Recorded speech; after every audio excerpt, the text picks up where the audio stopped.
বাংলাদেশে স্যাটেলাইট ভিত্তিক internet Starlink চালু। বাংলাদেশে স্যাটেলাইট ভিত্তিক ইন্টারনেট সেবা চালুর পরিকল্পনা করছে মোবাইল অপারেটর বাংলালিংকের মূল প্রতিষ্ঠান ভিওন লিমিটেড। ইলন মাস্কের মালিকানাধীন স্টারলিংকের সঙ্গে অংশীদারিত্ব বাড়িয়ে বাংলাদেশসহ কয়েকটি দেশে সেলুলার সেবা সম্প্রসারণের উদ্যোগ নিয়েছে দুবাই ভিত্তিক এই টেলিযোগাযোগ কোম্পানি। সম্প্রতি সুইজারল্যান্ডের দাভোসে অনুষ্ঠিত বিশ্ব অর্থনৈতিক ফোরামে মার্কিন সংবাদ মাধ্যম ব্লুমবার্গকে দেওয়া এক সাক্ষাৎকারে ভিওনের প্রধান নির্বাহী কর্মকর্তা সিইও ক্যান তেরজিওগ্লু জানান, তাদের লক্ষ্য এমন অঞ্চলগুলোতে নেটওয়ার্ক সুবিধা পৌঁছে দেওয়া যেখানে এখনও স্থলভিত্তিক অবকাঠামো গড়ে ওঠেনি। তিনি উল্লেখ করেন, বাংলাদেশ, পাকিস্তান, কাজাখস্তান ও উজবেকিস্তানের মতো দেশে স্যাটেলাইট নির্ভর ইন্টারনেট সংযোগ চালুর পরিকল্পনা রয়েছে।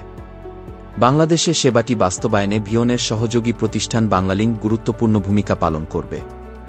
দেশটির তৃতীয় বৃহত্তম মোবাইল অপারেটর বাংলালিংক পরিচালিত হয় গ্লোবাল টেলিকম হোল্ডিংসের মাধ্যমে, যার বেশিরভাগ শেয়ার ভিওনের মালিকানাধীন।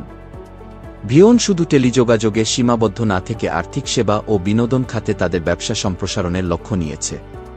স্টারলিংক স্যাটেলাইট প্রযুক্তির মাধ্যমে এমন প্রত্যন্ত অঞ্চলেও ইন্টারনেট সেবা পৌঁছাতে কাজ করছে যেখানে সাধারণত স্থলভিত্তিক নেটওয়ার্ক নেই। বর্তমানে যুক্তরাষ্ট্রে এই প্রযুক্তি টি-মোবাইলের সেলুলার নেটওয়ার্কের পরিপূরক হিসেবে ব্যবহৃত হচ্ছে। ভিওনের সিইও ক্যান তেরজিওগ্লু জানান, প্রাকৃতিক দুর্যোগ যেমন বন্যা, জ্বালানি সংকট বা যুদ্ধ পরিস্থিতিতে স্থলভিত্তিক নেটওয়ার্ক প্রায়ই অকার্যকর হয়ে পড়ে। এসব চ্যালেঞ্জ মোকাবিলায় স্যাটেলাইট এবং স্থলভিত্তিক নেটওয়ার্কের সমন্বয়ে কার্যকর সংযোগ ব্যবস্থা তৈরি করতে হবে। ভিওনের ইউক্রেন ভিত্তিক সহযোগী প্রতিষ্ঠান কিভস্টার পিজেসি ইতোমধ্যে স্টারলিংকের সঙ্গে একটি চুক্তি স্বাক্ষর করেছে। এই চুক্তির আওতায় স্যাটেলাইট টু সেল প্রযুক্তির মাধ্যমে টেক্সট মেসেজিং সেবা চালু হবে, যা পরবর্তীতে ভয়েস ও ডেটা সেবায় সম্প্রসারিত হবে।